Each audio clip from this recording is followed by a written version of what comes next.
بگوی جمله را به انگلیسی. این مرا دیوانه میکند. چطور میگین؟ 5 ثانیه فرصت دارین برایتان فکر کنین. خب عزیز دل، شما ویدیو را لایک کنین و همچنین فالو کنین که ما هم تشویق شوم و روز بعد با همچین جملات خاص از وسط فیلم‌های آمریکایی با شما باشم.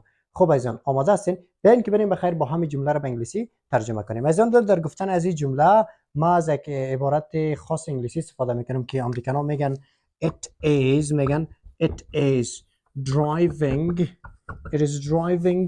me crazy. آمریکایی‌ها میگن it is driving me crazy. عزیزان دل، driving someone crazy به معنی چی است؟ یا drive someone crazy به معنی کسی را دیوانه کردن، به معنی از این نیست کسی را رانندگی کردن. میگه it is driving me crazy، میگه این مرا دیوانه میکند. خب عزیزان دل، اینا شما بگوین که جوابای شما چی بود و همچنین فراموش نکنید اگر دنبال صنف‌های آنلاین زبان انگلیسی از 0 تا 100 با خودم فرزاد نبیزاده هستی و میخوای قابلیت تبدیل کردن همچین جملات خاص به انگلیسی پیدا کنی، پس حتما در همین صفحه اینستاگرامم همینجا میتونی برام پیام بگذاری و یا هم در همین شماره واتساپ پایین که شماره خودم است میتونی برام پیام کنی. Thank you for watching and do not forget to press the follow button. Thank you.